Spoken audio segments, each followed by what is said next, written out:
What are you reading this summer? Stay tuned, and I'm going to give you some tips on how to improve and enjoy your reading. Hey y'all, it's me, Lynn Danielle Treasure, emerging contemporary gospel artist from the St. Louis area. Hey, I want to ask you all a question. Now, you all know that I am a teacher. That's what I do with my day life, and I love teaching. I'm a reading teacher. So I want to ask you, what have you been reading? What do you read? And for your own recreation and entertainment, maybe for your own personal development, to, build your knowledge base, or maybe even to help you in your profession, what do you read? And I want to give you some tips on reading, how to enjoy your reading, and then some things you can do with your little ones to help them to become better readers, okay? Because reading is more than just reciting words out loud or in your, silently if you're reading to yourself. It's more than just being able to identify words. Reading involves immersing yourself in the text, like making a connection with the text, with the characters, identifying the setting and the problem, what's going on in the story. We call that the plot. Being able to visualize and see the events as you read. You should be able to visualize and see what's going on. But also you should be questioning as you read. You should, as you're reading a text, whether it's nonfiction or fiction, you should be questioning, like, why did this character do this action? Or, what made this event occur? Or, ask whatever is relevant to the story. So, and that helps you too with making predictions as you read. So these are all engaging activities that go on in your brain and in your thinking as you're reading, so that you can enjoy your books. Now, what are you reading this summer? Then you know that your reading rate will change with the type of information that you're reading. So if you're reading for enjoyment, like a magazine, you might skim it, you may read through it quickly. You may just scan the page and notice the images there and maybe some of the bold words and whatever.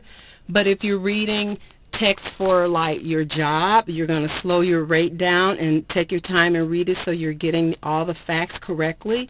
But I do that on certain novels, especially novels that the writers, when the writers just write it so descriptively or so well to where it's creating such strong images for me and it's just emotionally fulfilling, I just have to reread certain parts of the book. I choose to read slowly certain types of material, especially writers that I appreciate, like Jamaica Kincaid. I love Jamaica Kincaid's writing.